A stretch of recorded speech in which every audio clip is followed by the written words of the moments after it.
मैं जब चुनाव में आया था और आज में दिन रात का अंतर देखा। और इस बजट के आने के बाद जब आपके इंडस्ट्री एसोसिएशन के लोग मेरे पास आए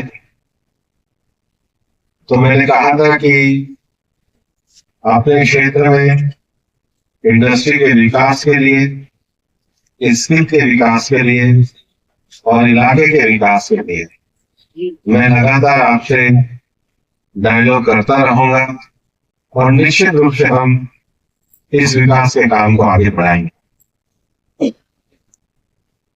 इस देश का ये सौभाग्य रहा है कि आजादी मिलने के बाद दूसरी बार ये मौका आया है कि देश ने लगातार तीसरी बार एक ही व्यक्ति के नेतृत्व, प्रधानमंत्री नरेंद्र मोदी जी के नेतृत्व में फिर से सरकार के रूप में चुनकर बस किसी भी देश में पॉलिसी फ्रेमवर्क तब कामयाब होता है जब उस पॉलिसी को लेकर कंसिस्टेंसी रहती है, कंटिन्यूटी रहती है।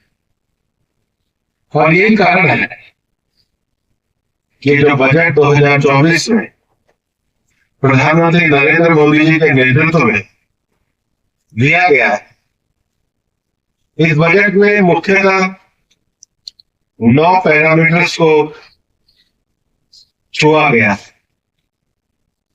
पिछले 10 सालों में प्रधानमंत्री जी के नेतृत्व में गरीब कल्याणकारी योजनाएं बहुत सफलता के साथ चली और इसीलिए हम कहते हैं कि हिंदुस्तान की आबादी का एक बहुत बड़ा भाग पिछले 10 सालों में गरीबी की रेखा से बाहर आया है। देश में इंफ्रास्ट्रक्चर बढ़ा है और इसलिए इस बजट में जो सबसे पहली बात हुई है वो एग्रीकल्चर सेक्टर के डेवलपमेंट की हुई। दूसरा,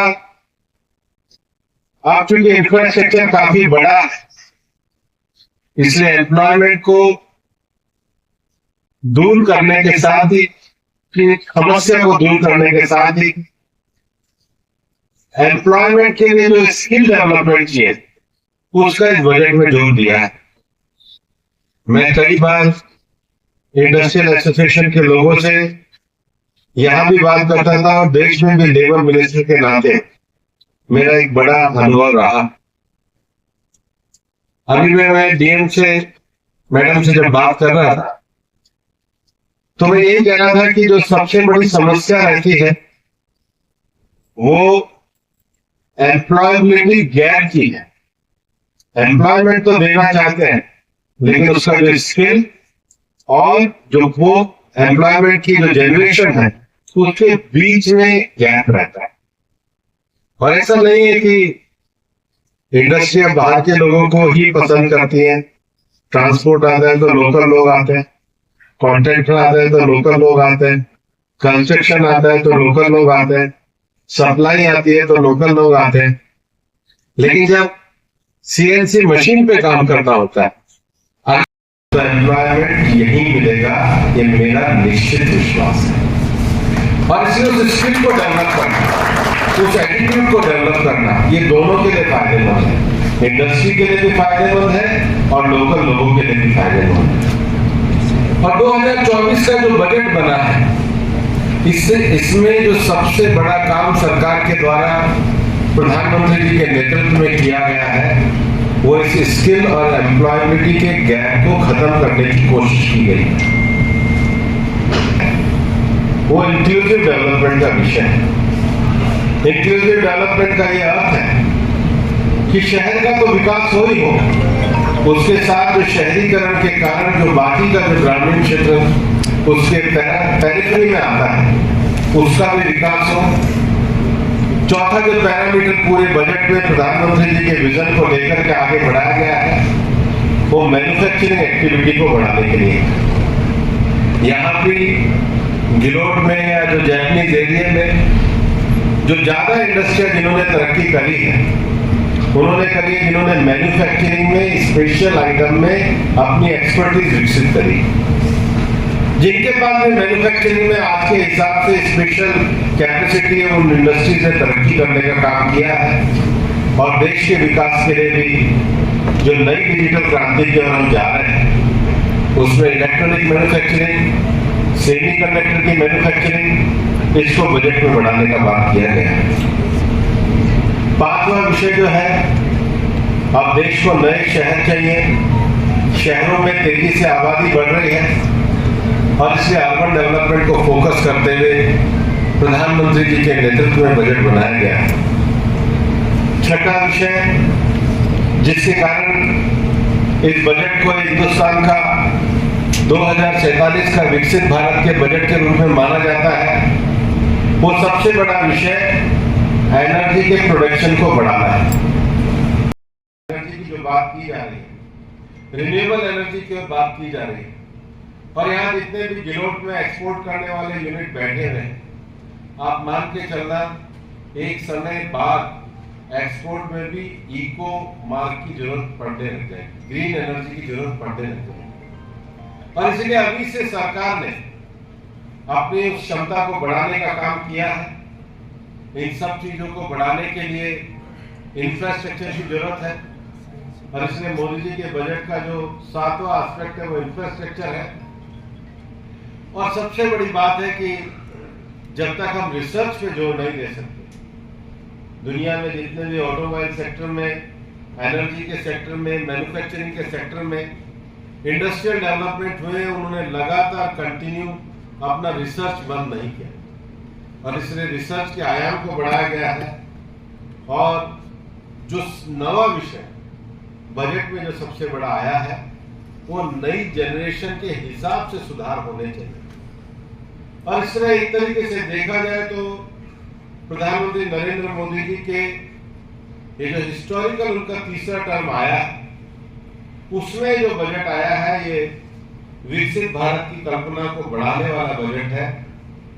और इसलिए विशेष रूप से अलवर के क्षेत्र में ये बजट हमारे लिए इसलिए भी लाभदायक है कि जो मल्टी सेक्टर को जो एड्रेस करने वाला बजट है, इससे हर क्षेत्र का विकास होगा।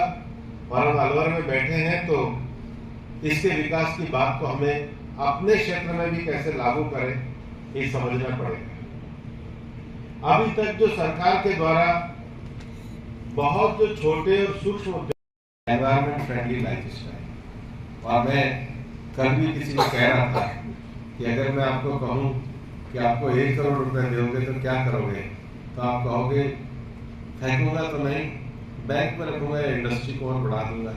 और मैं कहूँ अगर आपको परमात्मा ने इतनी ताजा हवा दी है तो थोड़ी साफ रखोगे तो आपका मन हिचक जाएगा कि हाँ ये तो हम नहीं करते। अच्छा पानी दिया है, उसको प्रदूषित तो नहीं करोगे, तो आप कहोगे कि ये तो मैं बता नहीं सकता। तो जो 7 आयाम है, save water, save food, healthy lifestyle, और उसके साथ ही साथ maintenance of solid waste, maintenance of e waste. आज सबके हाथ में मोबाइल है, आपकी इंडस्ट्री में कोई ऐसा आदमी नहीं है जिसके हाथ में मोबाइल नहीं है, ऐसे कंपोनेंट नहीं है जिसमें प्लास्टिक ना हो, ई वेस्ट ना हो। किचन में भी ऐसे कंपोनेंट नहीं है जिसमें 60% किचन आजकल इलेक्ट्रॉनिक है, चाहे आपका फ्रिज हो, चाहे आपका मिक्सर हो, चाहे आपका हीटर हो, एवरीथिंग सब कुछ वही है। तो नई पीढ़ी का बजट कहता हूं कि सरकार के द्वारा एक नई सेल्फ फाइनेंसिंग गारंटी स्कीम, जिसको क्रेडिट गारंटी स्कीम कहा गया है, उसमें फैक्ट्री लेड डेवलपमेंट के लिए सरकार ने 100 करोड़ रुपए तक के क्रेडिट की व्यवस्था इस बजट के अंतर्गत की। मैं जानता हूं 3-4 जो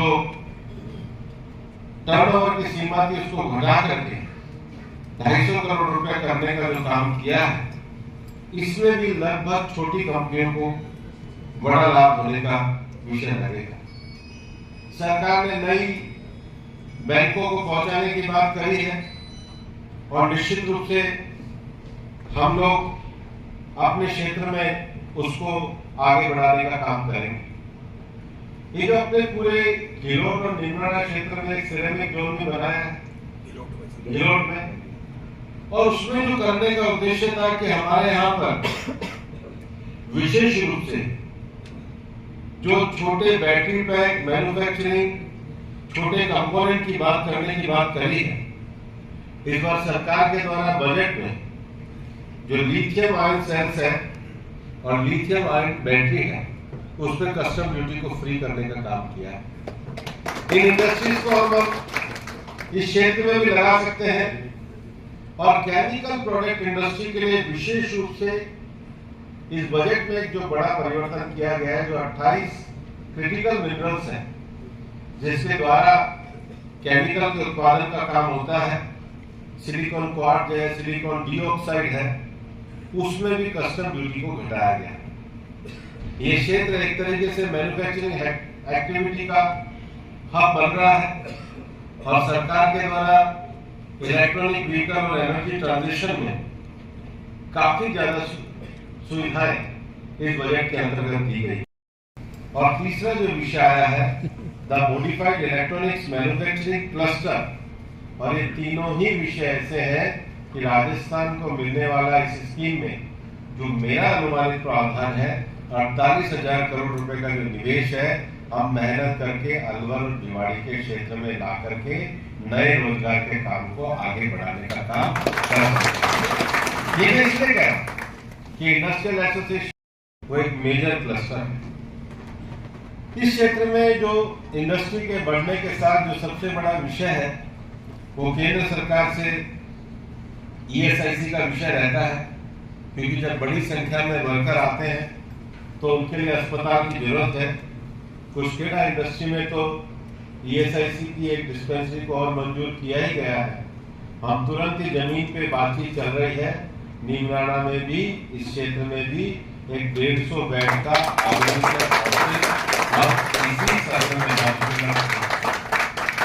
150 बेड का अर्थ है, जब मैं लेबर मिनिस्टर था तो हम लोगों ने जो पॉलिसी बनाई थी कि 150 का फाउंडेशन रहेगा, लेकिन फ्यूचर में अगर उसका एक्सटेंशन 500 भी करना होगा तो उसी हिसाब से उसकी फाउंडेशन बनाने का निर्माण किया जाए।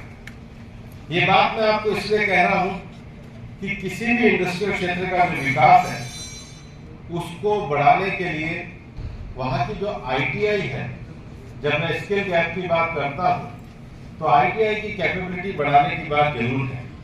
और हम ये चाहेंगे कि इवन यहाँ की भी जो इंडस्ट्रीज हैं वो अगर हमारे साथ लग करके यहाँ की आईटीआई की कैपेबिलिटी को बढ़ाने का काम करें, स्किल इंप्रूवमेंट करने का काम करें, तो आपको एक बहुत अच्छा सक्षम ह्यूमन रिसोर्स आपको यहाँ डेवलप हो सकता है, और इलाके की पीस के लिए का कार्य राजस्थान सरकार ने। और मैं चाहूंगा कि जल्दी ही प्रशासन के साथ मिलकर के एक डेजिग्नेटेड डंपिंग ग्राउंड हो, और उसमें अभी से ही एक वेस्ट मैनेजमेंट का प्लान अगर इस क्षेत्र में, जिसके लिए सरकार ने काफी प्रयोजन किए हैं, वो इस क्षेत्र के लिए एक बढ़िया कार्यक्रम हो सकता है। जो हाईवे की कनेक्टिविटी को जोड़ने के लिए जो पलियाला वाला जो मोड़ से दोनों हाईवेज को जोड़ने का विषय है, उस पर तो सरकार का काम शुरू हुआ ही है, लेकिन आगे उसको कुशकेड़ा इंडस्ट्रियल एरिया से, और एक जो आपका विशेष रूप से घिलोट वालों ने जो विषय रखा है एनएसपी वापस से मुड़ने का, उसके लिए निश्चित रूप से हम आपके साथ मिलकर के कार्य करके और इस विषय को दूर करने का काम करेंगे। और मेरा ये मानना है कि ये जो बजट है ये हमारे आईटीआईज के मॉडर्नाइजेशन का बजट है, ये वुमेन एम्पावरमेंट का बजट है। मैं इंडस्ट्री को एक आह्वान भी करना चाहता हूँ कि जिन इंडस्ट्रियों में क्षमता है, जिन इंडस्ट्री में ताकत है, वो यहाँ पर आसपास स्किल डेवलपमेंट और आईटीआई के साथ जुड़ करके अपने काम को, एम्प्लॉयबिलिटी का जो गैप है उसको दूर करने का काम करें।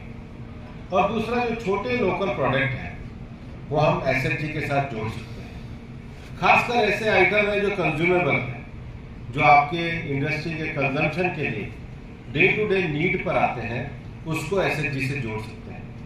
क्योंकि प्रधानमंत्री जी का जो विजन है वो विजन ये है कि हम देश में जो हमारी सेल्फ हेल्प ग्रुप है उनमें न केवल रोजगार पैदा करें, रोजगार पैदा करने के साथ साथ हर गांव में सेल्फ हेल्प ग्रुप की महिला को लखपति दीदी बनाने का कार्यक्रम। आज एक बहुत अच्छा दिन है। आज के दिन को हरियाली अमावस्या कहा जाता है, हरियाली तीज भी कहा जाता है। आज हमने अलवर में एक बड़ा कार्यक्रम किया। प्रधानमंत्री जी ने इस साल 5 जून को एक पेड़ माँ के नाम का जो अभियान छेड़ा है, वो एक बहुत बड़े लक्ष्य को लेकर के छेड़ा है। मैं सुबह से मैंने 2-3 जगह कहा है और आपको भी मैं कहना चाहता हूँ, साधारण सी बात है कि हमको इस धरती पर एक अच्छे इंसान के रूप में चलते फिरते हमेशा 2 चीजों के प्रति ग्रेटिट्यूड रखना चाहिए, कृतज्ञता रखनी चाहिए, धन्यवाद का भाव रखना चाहिए, विनम्रता रखनी चाहिए। आप पूछोगे किन 2 चीजों के लिए? एक, अपनी माँ के लिए जिसने आपको जन्म दे करके धरती पे इंसान के रूप में आपको एक अवसर प्रदान किया, और दूसरा धरती माँ के लिए जिस धरती पे आप रह रहे हो वो प्रकृति आपका पालन करती है। आप बहुत चीजें बना रहे हो, आप बहुत फैक्ट्री बना रहे हो, बहुत इंडस्ट्री बना रहे हो, लेकिन गिलोट को और नीमराना इंडस्ट्रियल एसोसिएशन को कम से कम यहाँ 30,000 लोग तो काम करते होंगे। आपको एरिया चिन्हित करना चाहिए और अपने हर कर्मचारी को कहना चाहिए यहाँ नौकरी तो करते ही हो, लेकिन यहाँ पे एक पेड़ भी लगाओ जो आपकी माँ के नाम पर। मैं आपको कहना चाहता हूँ कि गिलोट इंडस्ट्रियल एरिया हमेशा ग्रीन इंडस्ट्रियल एरिया रहेगा। आपका इंडस्ट्रियल एरिया आज के 10 साल बाद भी आप पेड़ यूकेलिप्टस लगा देना, नीम लगाना, पीपल लगाना, जामुन लगाना, बेड़ा लगाना, ढाक लगाना, ताकि। और आज हमने अलवर में 8,000 लोगों ने एक साथ पेड़ लगाया।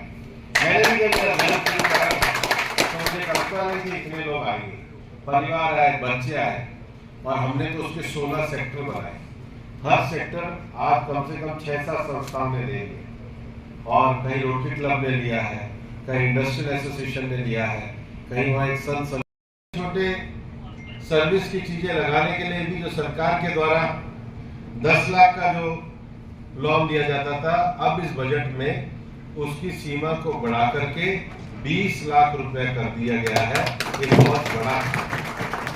अपने लीड बैंक के हिसाब से हम लोग ये काम कर सकते हैं, और स्थानीय लोग, मैं विशेष रूप से लोकल रेजिडेंट और नौजवानों की बात करना चाहता हूं। आगे चल के उनके लिए भी मैं एक अलग से कम जानकारी मिले, लोग आकर नौजवान बैठे तो सही कि क्या सरकार की स्कीम है, उस सरकार की इस क्रेडिट स्कीम का भी फायदा उठा सकते हैं। पूरे इंडस्ट्री में जब कोई नौजवान सामान्य परिवार से निकल के, सामान्य घर से निकल के कोई छोटी इंडस्ट्री भी बनाने की बात करता है, तो उसके सामने सबसे बड़ी जो समस्या आती है वो क्रेडिट गारंटी की आती है। पैसा कौन देगा, संपत्ति कहां से, वो लेगा कहां से, पैसा उधार कहां से लेगा। और आजकल कोई भी बिजनेस अगर आगे बढ़ना हो तो उसके लिए आवश्यक है कि उसको